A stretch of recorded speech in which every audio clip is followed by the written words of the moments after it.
안녕하세요. 그동안 평안하셨어요?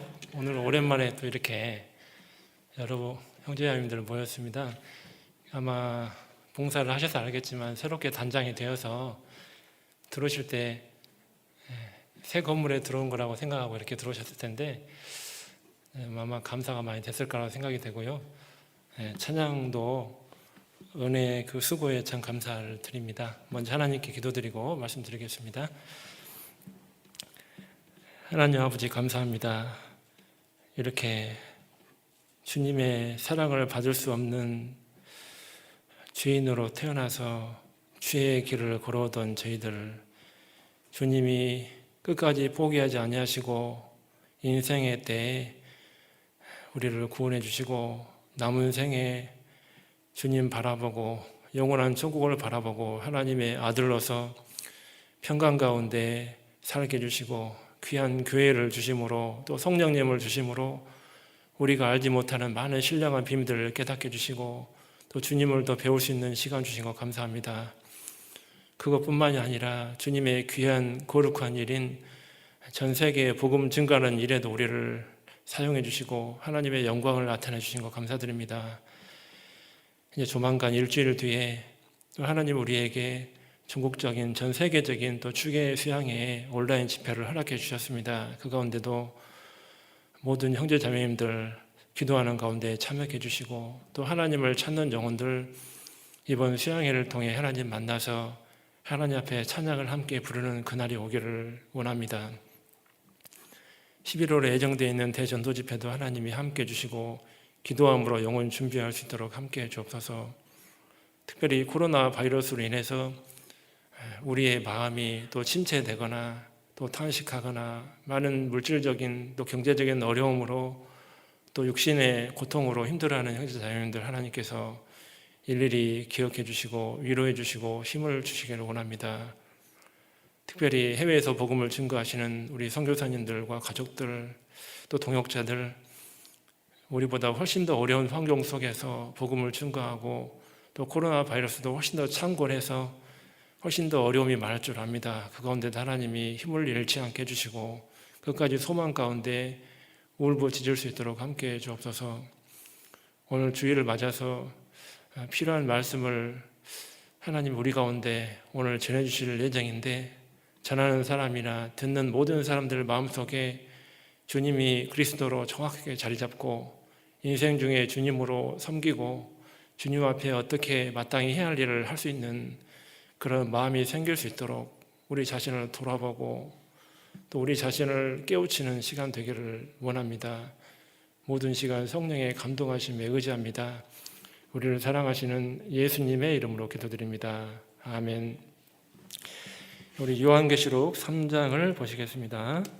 요한계시록 3장 14절부터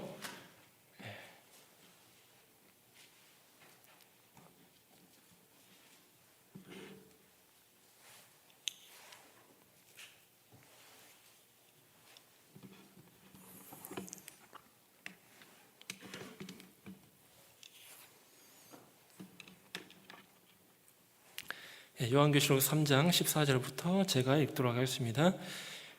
라오디게아 교회의 사자에게 편지하기를 아멘이시오 충성되고 참된 증인이시오 하나님의 창조의 근본이시니가 가라사대 내가 내 행위를 아노니 내가 차지도 아니하고 더럽지도 아니하도다 내가 차든지 더럽든지 하기를 원하노라 내가 이같이 미지근하여 더럽지도 아니하고 차지도 아니하니 내 입에서 너를 토하여 내치리라 내가 말하기를 나는 부자라 부요하여 부족한 것이 없다 하나 내 곤고한 것과 가련한 것과 가난한 것과 눈 먼 것과 벌거벗은 것을 알지 못하도다 내가 너를 권하노니 내게서 불로 연단한 금을 사서 부요하게 하고 흰옷을 사서 입어 벌거벗은 수치를 보이지 않게 하고 안약을 사서 눈에 발라보게 하라 무릇 내가 사랑하는 자를 책망하여 징계하노니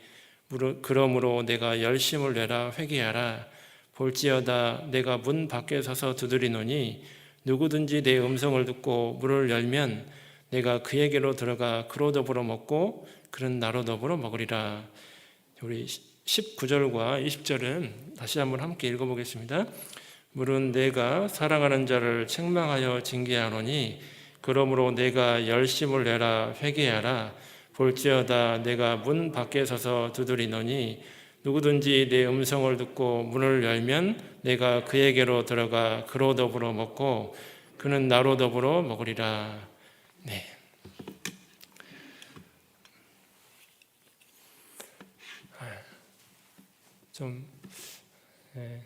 사실은 그 코로나 바이러스로 인해서 이제 교회당도 새로운 모습으로 이제 갖추게 되고 이제 우리의 마음도 또 하나님의 사랑과 은혜로 충만케 채울 수 있는 또 시간적 여유가 많이 생겼기 때문에 성경을 아마 많이 가까이 하실 거라고 생각이 드는데요.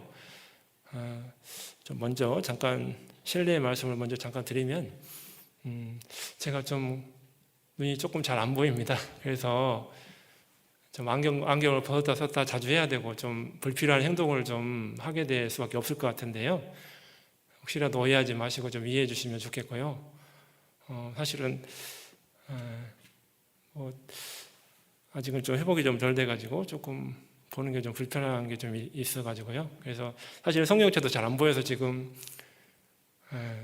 좀 속이 긴장이 좀 많이 됩니다. 왜냐하면 오늘 내용도 충분히 잘 전해드려야 되는데 최대한 암송을 많이 하려고 노력을 했지만 또 생각이 잘 안 나고 그럴까봐 좀 걱정이 많이 되고 그렇습니다. 그래서 아무튼 그런 측면에서 좀 봐주시면 좋겠고요.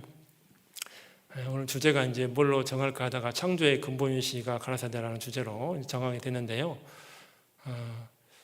이 의미를 생각해 볼 때 자신도 조금 돌아보기도 하고 우리 자신도 이 코로나 시대가 금방 끝날 것 같지는 않고 앞으로 계속 다른 게 또 오고 계속 그럴 것 같은데요. 주님 오실 때까지 그러한 시대가 계속 연거푸 오는 거 분명한 사실인 것 같은데요.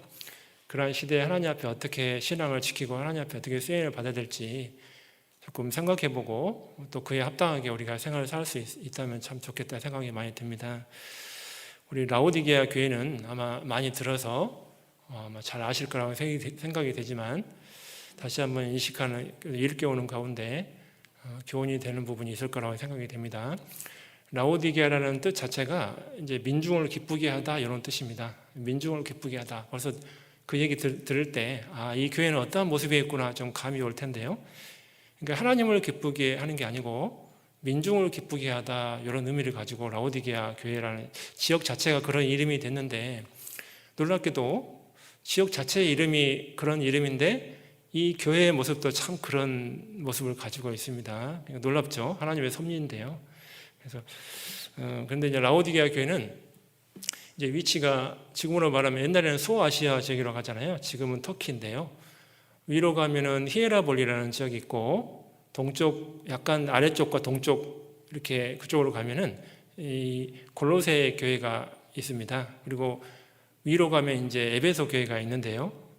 그래서 이 교회가 세워지게 된 것은 이제 에바브라에 의해서 세워졌다고 그렇게 이제 알려집니다. 성경에는 나오지 않지만 그래서 AD 55년 전후반경에 세워졌을 거라고 추측이 됩니다. 왜냐하면 사도 바울이 3차 전도여행을 할 때 그때 빌레몬과 아키포하고 에바브라가 에베소 교회에서 말씀 듣고 구원을 받았거든요. 그때 에베브라가 히에라볼리하고 골로새 지역에 다니면서 이게 라오디게아 교회에 다니면서 복음을 증거했습니다. 그러니까 에바브라가 골로새 교회에 목회를 했는데 거기서 히에라볼리와 라오디게아를 번갈아 가면서 다니면서 말씀을 전했거든요. 우리 선교사님들도 그렇게 하잖아요. 어느 담임하시면서 이곳저곳 다니면서 말씀 전하고 다시 담임하시고 이렇게 하잖아요. 그렇게 하듯이 2000년 전에도 에바브라에 의해서 이제 그렇게 말씀을 증거해서 세워졌거든요. 그래서 근데 이제 놀라운 거는 이 지역이 굉장히 부유한 곳입니다. 그러니까 원래 그 금융 산업이 굉장히 발달을 많이 하니까 돈이 많이 왔다 갔다 하고요. 그리고 무역로예요. 여기가 무역이 많이 있었어요. 그리고 세계적으로 당시에 면직과 모직 산업이 굉장히 유명했습니다. 그 수출과 수입을 많이 했는데요.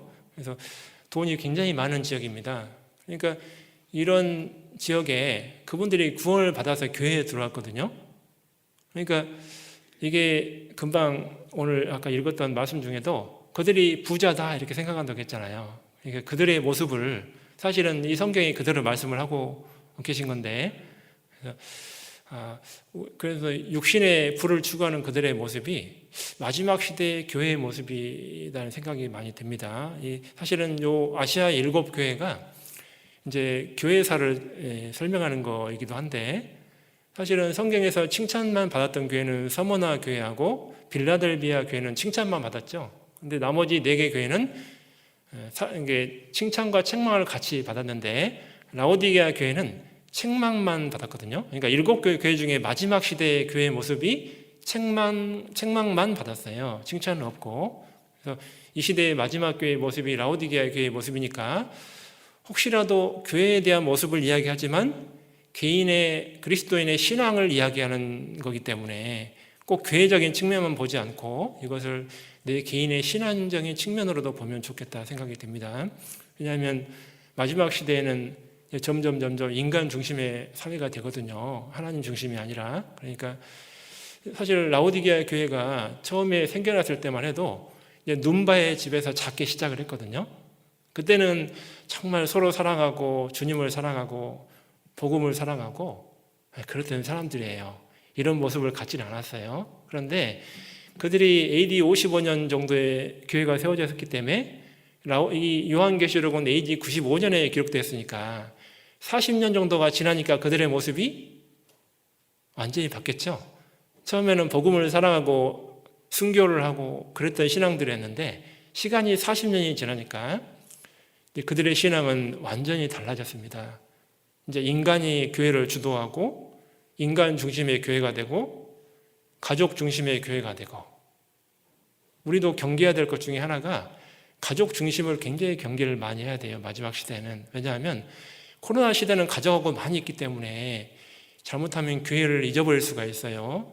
가족하고 어디 다니기도 하고 같이 교제도 하고 하다 보면 잘못하면 가족 중심으로만 바뀔 수가 있습니다. 굉장히 조심하고 주의해야 될 것 중에 하나가, 이게 라오디게아 교회가 이 시대만 그런 게 아니라 우리 시대도 자칫 잘못하면 교회가 귀하고 소중한 것을 잊어버릴 수가 있어요. 그냥 말씀만 공급받는 것 이렇게 그냥 인식이 될 수가 있는데, 과거의 성도들은 그렇지 않았거든요. 교회를 위해서 헌신하고 목숨까지 바쳤잖아요. 바울도 그렇고.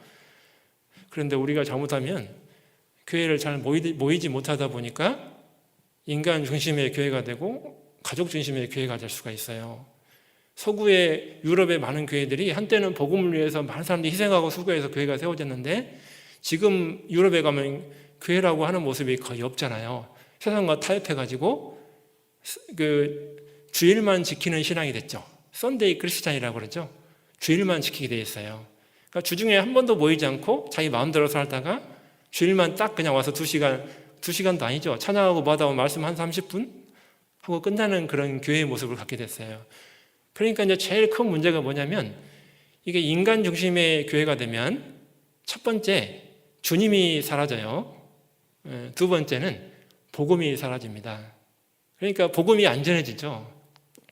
그리고 교회 가운데 능력이 없으니까 사람이 변하질 않죠. 성도들이 변하지를 않으니까 육신적인 문제를 많이 서로 부딪혀요.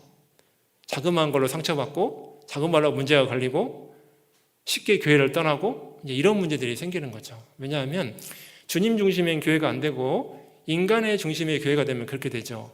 상대방들이 나이가 어떻게 해주냐만 관심이 많죠. 내가 교회를 위해서 무언가를 해야 되는 걸 생각을 잘 안 합니다. 그러니까 그게 인간 중심의 교회거든요. 구역이나 조도 마찬가지입니다. 인간 중심의 교회가 되면 구역장님이나 조장님이 나한테 뭐 안 해주나 이렇게만 생각하거든요. 자신이 구역을 위해서 뭔가 희생하고 형제자매를 돌아보고 가정을 이렇게 개방해서 뭔가 초대하고 이런 측면보다는 나한테 뭐 안 해주나 이런 생각 있잖아요. 차량 운행 안 해줘도 문제가 되고 이렇게 되는 거죠. 인간 중심의 교회가 되면. 그러니까 그런 거 안 해줘도 하나님을 사랑하면 스스로도 교회에 올 수 있고 이런 마음이 돼야 되는데, 그러니까 인간 중심의 교회가 되면 이제 상대방이 나한테 뭐 해주냐 안 해주냐 이런 관점이 커요. 주님이 나에게 어떻게 하루를 은혜를 채워주시냐 이런 관점보다는. 그러니까 이게 라오디게아 교회는 사실은 2000년 전의 교회만 이야기하는 게 아니고 우리 시대의 모습을 그대로 반영하는 모습이니까 사실은 여기에 나와 있는 내용들이 우리의 큰 마음의 울림을 주는 거죠, 사실. 그래서 그런 울림이 오늘 됐으면 참 좋겠습니다. 마지막에 딱 끝났을 때는 내가 이런 모습이 되지 않아야 되겠구나, 경각심을 좀 갖는 그런 마음이 조금 생겼으면 좋겠다, 그런 생각이 듭니다. 그 본문을 좀 먼저 보시면요, 14절.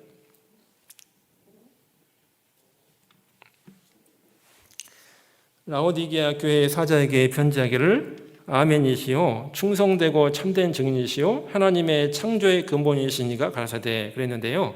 여기 첫 번째 여기 요걸 생각할 때 하나님은요, 이 아시아의 7교회를 이야기할 때 각각 다른 모습으로 나타나셨거든요.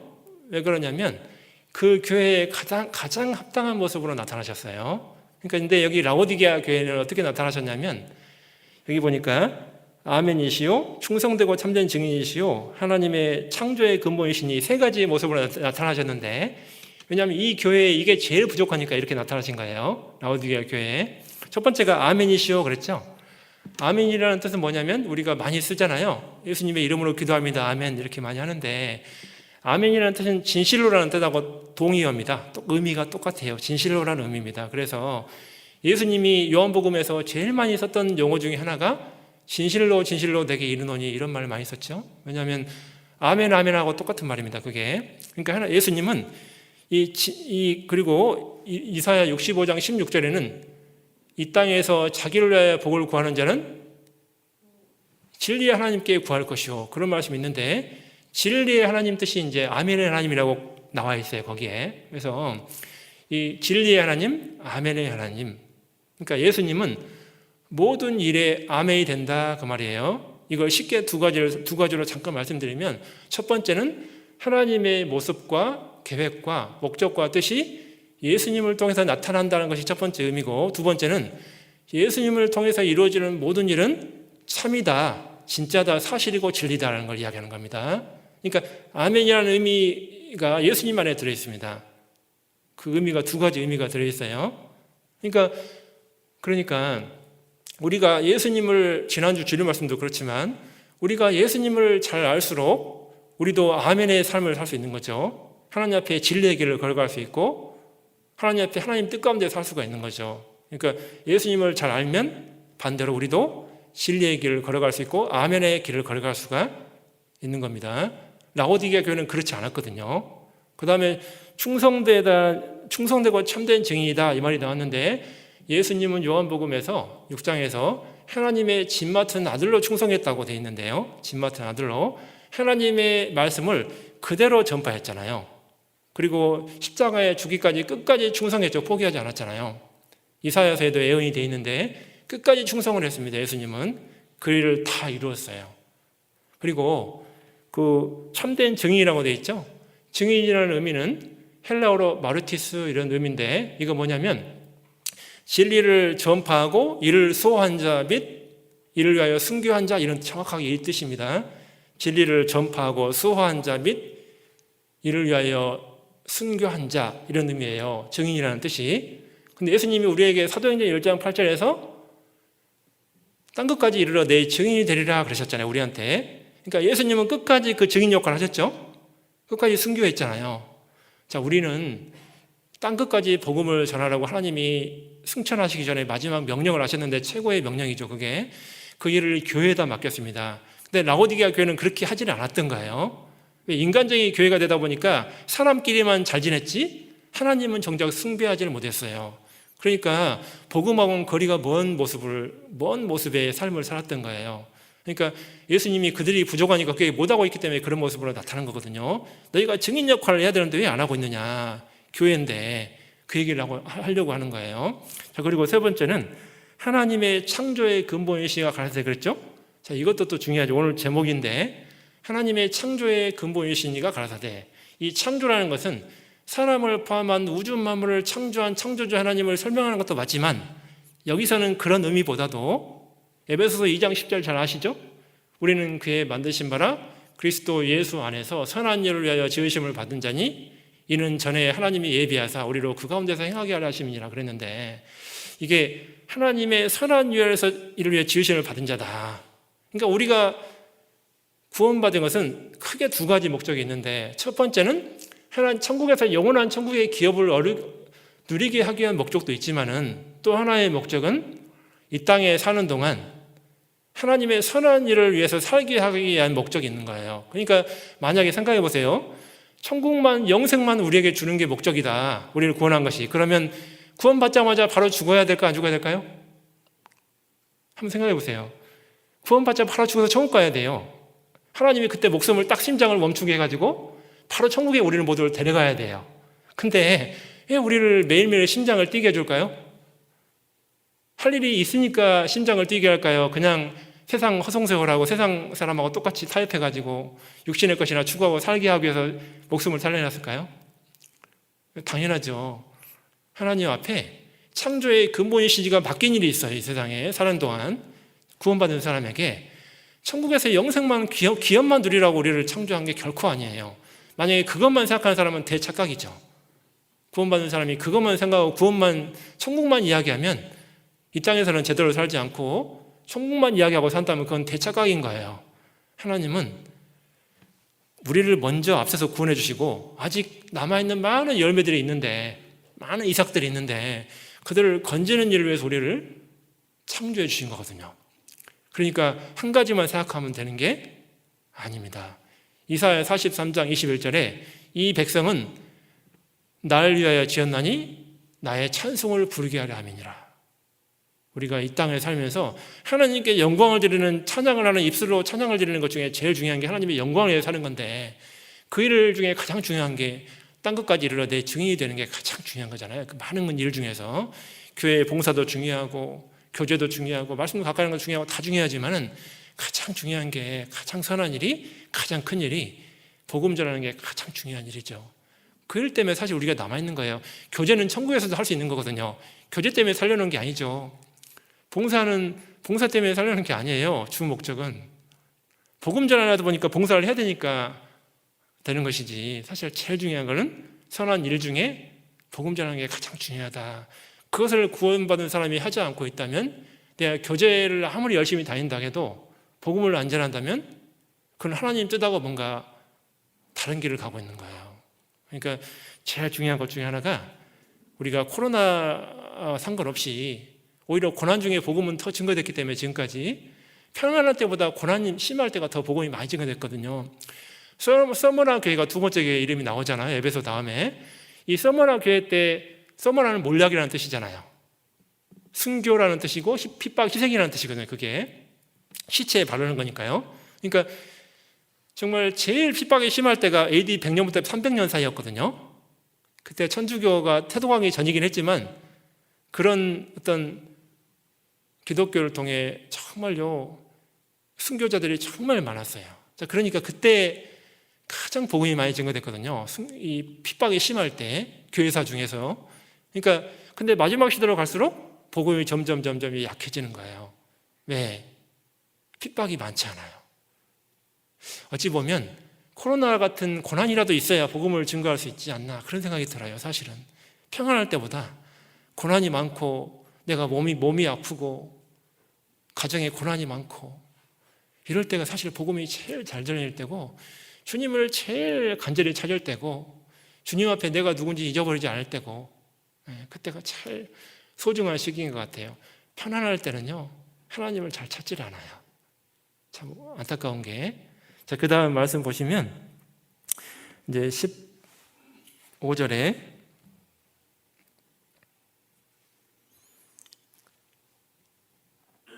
내가 내 행위를 아노니 내가 차지도 아니하고 더없지도 아니하도다. 내가 차든지 더없든지 하기를 원하노나 내가 이같이 미지근하여 더없지도 아니하고 차지도 아니하니 내 입에서 너를 토하여 내치리라.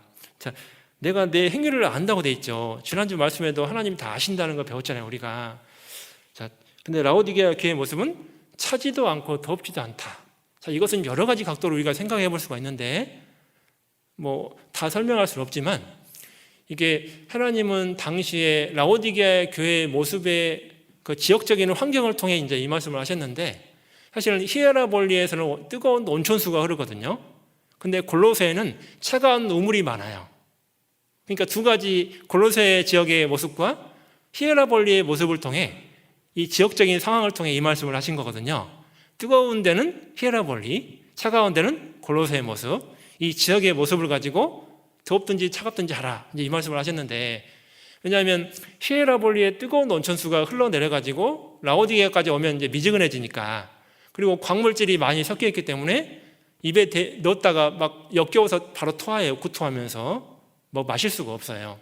사실은 이 말씀하고 제일 연관이 잘 되는 그 성경에 관련된 그 역사적인 모습이 어디냐면 이사야서입니다. 이사야서 5장에 하나님이 좋은 포도를 맺기를 원했더니 들포도를 맺혔도다, 그 말씀이 나오는데, 들포도가 바로 역겨운 먹기 힘든 포도거든요. 좋은 포도를 맺지는 못했어요, 이스라엘 백성들이. 왜냐하면 당시가 가장 이스라엘이 남유다가 부강했을 때였습니다. 사실 가장 많은 영토를 다스릴 때가 다윗 때가 아닙니다. 가장 많은 영토를 다스릴 때가 언제였냐면 우시야 왕 때였어요. 우시야 왕. 그래서 이 이사야서는 우시야 왕, 10대 왕이 우시야 왕인데, 우시야 왕, 11대 요담 왕, 13대 왕 아하스 왕, 그 다음에 13대 왕 이제 히스기야 왕까지 4대 왕에 대한 시대를 가지고 이야기하는데, 이사야서는 엄청난 성경 전체가 들어있잖아요. 전 세계 모든 그 시작과 끝이 다 들어있는데, 구원부터 시작해서 마지막 심판까지, 영원한 심판까지 다 나와 있잖아요. 천년왕국뿐만 아니고 예수님의 구원이 제일 많이 자세히 나와 있잖아요. 그런데 이사야 1장에 벌써 하나님을 멀리 버리고 떠나갔다, 그 얘기가 나오는데, 이사야 1장에 보면 3절에 이사야 가장 부유할 때 하나님을 버렸습니다, 그들이. 왜냐하면 영토가 북쪽은 좀 덜한데요, 동쪽, 서쪽, 남쪽으로 영토가 가장 넓었을 때가 바로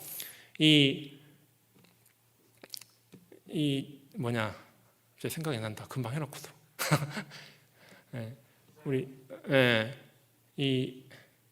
누구 왕이라고 했죠, 제가? 우시야 왕이죠. 제가 이렇게 긴장이 됐습니다. 그래서 이 우시야 왕 때 가장 많은 영토가 생겼습니다. 그래서 그때요, 그 조공도 많이 받았어요. 땅을 차지하는 게 끝나는 게 아니죠. 그 나라 조공을 받잖아요. 그러니까 물질적으로 엄청 부유했습니다. 근데 동시대가 어느 시대냐면, 북이스라엘은 여로보암 2세가 다스리던 호세아 배경이 되는 여로보암 2세가 다스리던 시대였어요. 그때 또 북이스라엘이 제일 부강할 때예요. 그때 제일 영토가 넓고 돈이 많은 시대예요, 그때가 나라가. 그러니까 그 시대가 대비되면서 남유다도 그렇고 북이스라엘도 그렇고 가장 부강할 때예요. 근데 아시겠지만, 호세아서를 읽어보시면 알겠지만, 하나님 앞에 우상숭배하고 멀리 떠나갔단 말이 굉장히 연거푸 나와요, 그게. 그러니까 돌아오란 말을 계속하지, 그 하나님이. 말씀도 그들에게 망가질 내가 너희 기록하였을 때 너희가 나를 버리고 떠나갔다, 그런 말씀도 잘 아시죠? 그러니까 율법을 망가지로 기록해 줬는데 그들이 돌이키지 않으니까 그들이 하나님께 돌아오지 않는 거예요. 그러니까 그래서 여호와를 알자, 힘써 여호와를 알자, 이런 말도 그래서 나온 거예요. 그러니까 가장 부강할 때, 가장 부유할 때 하나님을 떠나게 되는 경우가 많아요. 근데 아실 게 있습니다. 돈이 많다고 부유한 걸 이야기하는 게 아니에요. 내 마음이 육신적으로 부유해지면 하나님을 떠나게 돼요. 자, 그 20절 한번 봐보세요. 20절. 볼지어다 내가 문 밖에 서서 두드리노니 누구든지 내 음성을 듣고 문을 열면 내가 그에게로 들어가 그로 더불어 먹고 그는 나로 더불어 먹으리라. 여기서 보면 내가 문 밖에서 두드린다, 그 말이 나옵니다. 여러분, 제일 비참한 것 중에 하나가, 라오디게아의 모습 중에 하나가, 아시아의 나머지 6개의 교회는 책망과 칭찬을 겸해서 받았지만, 칭찬만 받기도 했지만은요, 하나님을 앞에 잘한 것도 있지만 못한 것도 있었거든요. 근데 라오디게아 교회는 얼마나 심각한 교회냐면, 하나님을 창조주 하나님을 교회 밖으로 내쫓았어요. 자, 성도의 개인 마음속에 하나님을 밖으로 내쫓았단 말이에요. 그러니까 하나님이 라오디게아에 계속 문을 두드려서 나 좀 제발 들어보내줘. 라오디게아 교회가 심각한 문제가 뭐냐면, 인간 중심의 교회가 되고 인간 중심의 삶을 살니까 성도들이 하나님을 자기 마음 밖으로 내어 쫓아버리고 만왕의 왕을, 그리고 교회 밖으로 하나님을 내어 쫓아버렸단 말이에요. 그러니까 하나님이 계속해서 라오디게아에게 문을 계속해서 두드리는 거예요. 제발 나 좀 들여보내주라. 네 마음속으로, 네 마음에 그리스도의 나라가 이루어졌는데 내가 왕인데 어떻게 네가 왕이 돼서 살 수가 있냐? 인생을 네가 주도하고 네 마음대로 살 수가 있느냐? 나를 제발 들여보내달라. 계속 두드렸던 거예요. 자, 우리가 교회 가운데서 계속 말씀 듣는 게 중에 하나 이유가 뭐냐면 하나님을요 주님으로 왕으로 섬기기 위해서 그런 목적이 커요. 내가 주도하고 내 주관으로 인생을 살아버리면 하나님을 밖으로 내쫓는 거하고 똑같은 거거든요, 사실은. 근데 믿음의 선진들은 정말 하나님을 잘 섬긴 사람들이 너무나도 많아요. 자기 밖으로 내쫓진 않았어요. 다윗도 시편 16편 8절 잘 아시죠? 내 앞에 주를 항상 모시며, 그죠? 내 우편에 계심으로 내가 요동치 아니하리로다. 그러니까 항상 자기 앞에 모시고 사는 그 다윗 있잖아요. 그러니까 다윗은 고난 중에도 항상 하나님 섬겼잖아요. 사울왕의 죽임이 쫓길 때도 항상 하나님 섬겼어요. 굴에 들어가, 아둘람 굴에 들어가도, 어디로 광야로 가더라도, 어디로 가더라도 항상 하나님 섬겼어요. 그 모습을 믿었거든요, 항상. 우리도 내 삶이, 우리가 그럴 수가 있거든요. 내가 환경이 좀 바뀌면, 조금 힘들어지면, 내가 나한테 큰 병이 찾아온다든지, 가족 중에 큰 우환이 온다든지, 어떤 직장에 큰 문제가 걸렸다든지, 이런 일이 생기면 갑자기 하나님을 떠나버린 분들이 있어요, 마음에서. 하나님 원망해버리고, 불평해버리고, 그거는 뭔가 하나님 중심의 삶을, 생애를 사는 게 아니고 자기 주관으로 생애를 산다는 거예요. 너무나 안타까운 거죠. 하나님이 비천의 처에도 하나님이 함께 하시고, 풍부할 때도 하나님이 함께 하시고, 바울이 그런 얘기 했잖아요, 빌립보서 4장에. 풍부에 처할 줄도 알고 비천에 처할 줄도 알고 내가 일체의 비결을 배웠노라. 하나님이 능력을 체험하려고 가난을 줬고 고통을 줬는데, 고난을 줬는데 하나님의 능력을 배우지 못하고 오히려 하나님으로부터 멀어져 버리는 거예요. 어떻게 고난을 이겨내고 어떻게 내가 그 가운데 하나님의 풍성한 것을 얻고 하나님의 꼴을 그때 경험하는 건데, 고난 중에. 평안할 때는 하나님의 꼴을 잘 경험을 못해요. 말씀이 다 안 깨달아집니다. 우리 여러분 잘 아실 거예요. 시편 119편 71절에 고난받는 것이 내게 유익이라. 이로 인하여 내가 주의 율례를 배우게 되었나이다. 주의 율례는 하나님의 법도인데 그거는요 고난 중에 배우는 거지, 편안하고 내가 세상에서 잘 나갈 때 배우는 게 아니에요. 그때는 하나님이요 숨기셔요, 말씀을. 내가 마음이 부자가 되면 하나님이 자신을 숨겨요. 왜? 하나님은, 예수님은 가난하게 오셨는데 내가 부자면 교제가 안 되는 거예요, 예수님하고. 마음이 겸손하지 않으면 교제가 안 돼요, 하나님하고. 겸손의 왕인데 내가 부자가 되면 교제가 안 되는 거예요. 육신의 것으로 부자가 되면 있잖아요. 영적인 것으로 부유한 사람이 돼야지, 육신적인 것으로 부자가 되면 하나님하고 교제가 끊겨요. 예수님이 고린도서 8장 9절에서 그랬잖아요. 너희가 예수 그리스도의 은혜를 알거니와 부유하신 자에서 가난하게 되심은 그의 가난함을 위하여 너희로 부욕케 하려 하심이니라. 그러니까 예수님의 가난한 이 세상에 다 영광의 보좌와 만왕의 왕을 위치를 버리고 있잖아요. 가장 천한 사람으로 벌레와 같은 취급받고 이 세상에 오셨잖아요. 못난 얼굴과 모습과 정말 집도 없이 맨날 감람산에 왔다 갔다 하시고 찬릿을 마시고, 정말 예수님처럼 가난하게 되신 분이 없죠, 사실은. 왜? 그렇게 살아야만이 복음을 이룰 수 있기 때문에 그렇죠. 그렇게 오셔야만 다 할 수가 있거든요. 그렇게 해야만 십자가에 죽을 수가 있어요. 그래서 히브리서 4장 같은 말씀이 나왔죠. 시험 받는 자를 능히 위로하시는 자다. 왜? 그분이 앞서 시험을 받았다고 되어 있잖아요. 앞서 고난을 다 받았던 거예요, 앞서 3년 공생년 동안. 그러니까 우리를 위로해 줄 수가 있고, 우리에게 힘을 줄 수가 있고, 우리의 사정을 잘 아시고, 그렇죠. 그러니까 그분과 가까이 지내야지 다른 걸로 우리가 만족하면 안 되는 거죠. 우리 마음속에 주님이 정말 주님으로 잘 잡고 있다면, 환경이 바뀌든 말든, 코로나가 오든 말든, 내가 직장이 어려지든 말든, 나에게 어떤 병이 있든 말든, 가족 중에 어떤 힘든 일이 있든 말든, 그게 문제가 안 되는 거예요. 잠시 힘들 수는 있어도 그게 문제가 돼서 내가 주님을 떠나지는 않는다 그 말이에요. 그럴수록 더 주님 붙잡고 있잖아요. 그 위기를 벗어나게 해달라고 더 간절히 기도하고, 그 가운데 뭔가 배우게 해달라고 기도하고, 그런 가운데 복음이 더 잘 전해져요. 그런 사람에게. 저도 지금까지 살면서 가장 힘들 때 복음이 제일 잘 전해졌던 것 같아요.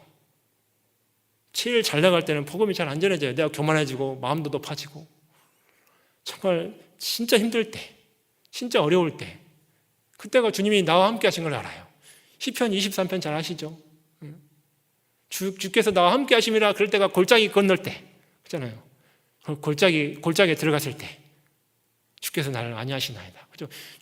골짜기에, 그 깊은 골짜기, 고난의 골짜기에 들어갔을 때, 그때가 주님을 제일 체험할 때고, 주님을 제일 만날 때고, 그때가 제일 마음이 뜨겁고 간절할 때예요. 밋밋하고 이렇게 미지근할 때는, 라오디게아처럼 미지근할 때는 주님을 잘 알기가 어려워요. 주님을 내 문 밖으로 마음에서 내어 쫓아버릴 때가 많은 거예요. 한번 라오디게아의 모습을 통해 우리에게는 혹시 이런 모습이 있지 않은가? 혹시 코로나 때문에 내가 복음을 못 전한다? 좀 이상하죠. 안 맞는 거예요, 앞뒤가. 코로나 같은 고난이 오면 복음이 더 잘 전해져야 되는 거예요, 원래는.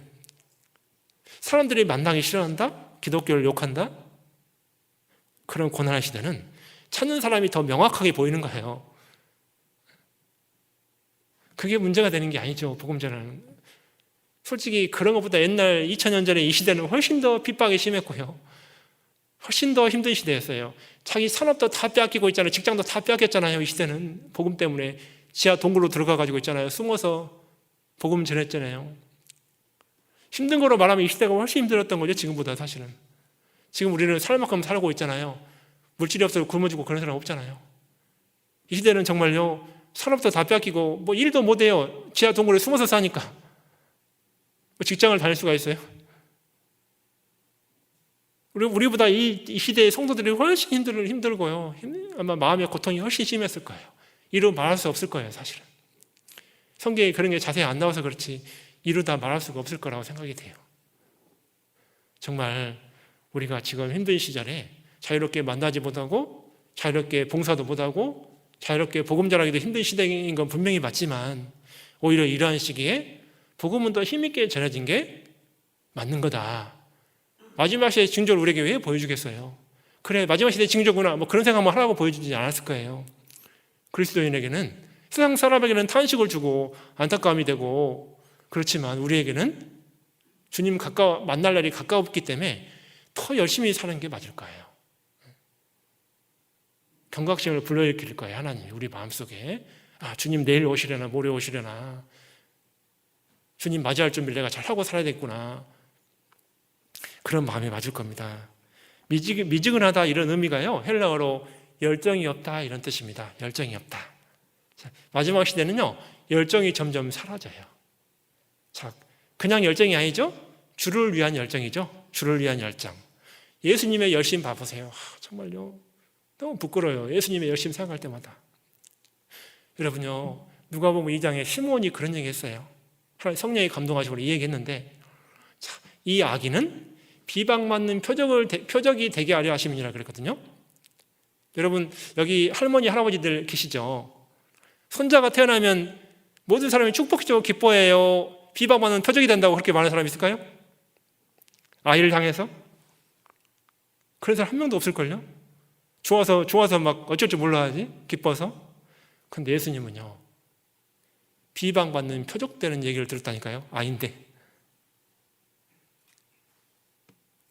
예수님 생애 자체가 요한복음 2장에 가면은 예수님이 첫 번째 가나안의 그 물로 포도주를 만드는 그 기적을 하고요, 그 다음에 성전을 깨끗하게 하는 일을 하셨는데, 그때 주의 열심히 나를 삼키리라, 그 시편 69편 9절의 말씀이 이루어졌거든요, 그때. 그러니까 성전은 하나님을 만나는 것이고 죄를 해결하는 곳인데, 예수님이 올 당시에 성전은 완전히 모이는 거 형식화되고, 거기는 물건이라 팔고 재물이라 팔고 완전히 상업적인 장소로 바뀌어버린 거예요. 타락하게 형식적인 것으로 바뀌어버린 거예요.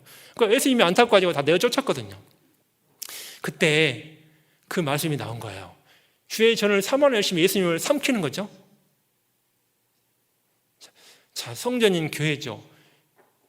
성전은 구원받은 사람이죠.